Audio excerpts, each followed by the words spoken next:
नमस्कार, मैं हूं ओम जोशी और आप देख रहे हैं द माउंटेन स्टोरीज।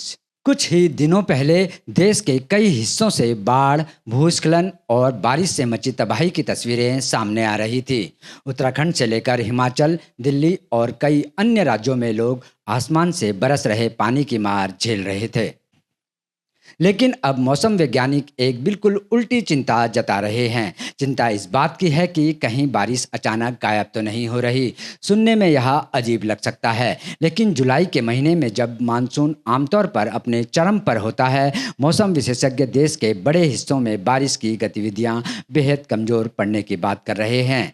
तो क्या मानसून थम रहा है? क्या खेती पर संकट मंडरा रहा है? और क्या इसका संबंध दुनिया भर से मौसम को प्रभावित करने वाली अल नीनो जैसी घटनाओं से है?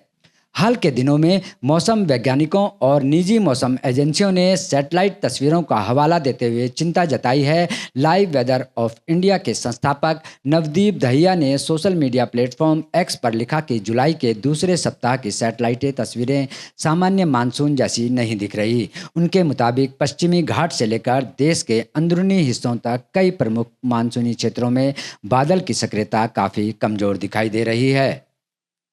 उन्होंने यहाँ तक कहा कि तस्वीरें जुलाई से ज़्यादा अप्रैल जैसी प्रतीत हो रही हैं और 18 जुलाई से पहले हालात में बड़े सुधार की संभावना कम है। लेकिन आखिर ऐसा हो क्यों रहा है?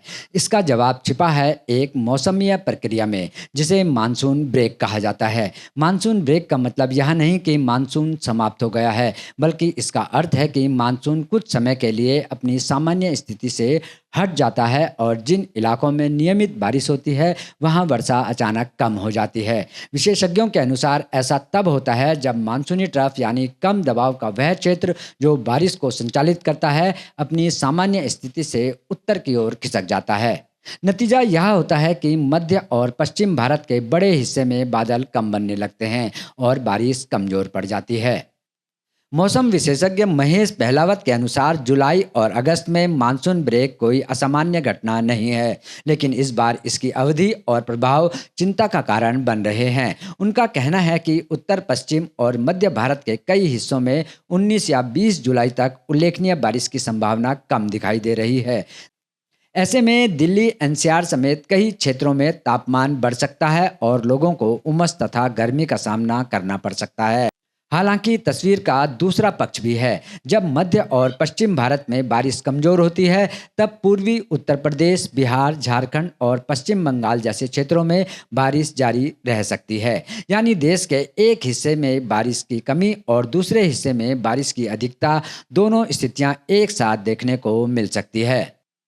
लेकिन सबसे बड़ी चिंता किसानों की है। यह खरीफ फसलों का मौसम है। धान, मक्का, सोयाबीन और कई अन्य फसलें मानसूनी बारिश पर निर्भर करती है। यदि बारिश का यह कमजोर दौर लंबा खिंचता है, तो बुआई, सिंचाई और फसलों की शुरुआती वृद्धि प्रभावित हो सकती है। यही वजह है कि मौसम वैज्ञानिक और कृषि विशेषज्ञ दोनों इस स्थिति पर करीब से नजर रखे हुए हैं।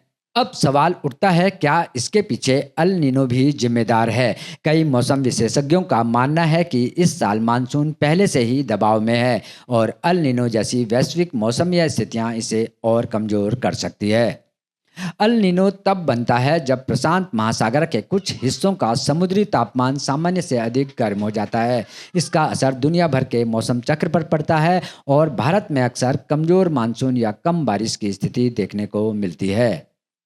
हालांकि यह भी सच है कि मानसून ब्रेक स्थायी नहीं होता। विशेषज्ञों का अनुमान है कि यदि बंगाल की खाड़ी में कोई नया कम दबाव का क्षेत्र विकसित होता है, तो मानसून फिर से सक्रिय हो सकता है और बारिश की गतिविधियां वापस लौट सकती है। लेकिन फिलहाल सबसे बड़ा सवाल यही है, क्या यह कुछ दिनों का सामान्य मानसूनी विराम है या फिर यह आने वाले समय में कमजोर मानसून और कम बारिश की बड़ी चेतावनी साबित हो सकता है? इसका जवाब आने वाले एक सप्ताह का मौसम देगा। फिलहाल मौसम वैज्ञानिक आसमान पर नजर बनाए हुए हैं और किसान बादलों का इंतजार कर रहे हैं। मैं हूं ओम जोशी और आप देख रहे थे द माउंटेन स्टोरीज। अगर आपको यह विश्लेषण पसंद आया हो तो वीडियो को शेयर करें, चैनल को सब्सक्राइब करें और कमेंट में बताइए क्या आपके क्षेत्र में भी बारिश अचानक कम हुई है। नमस्कार।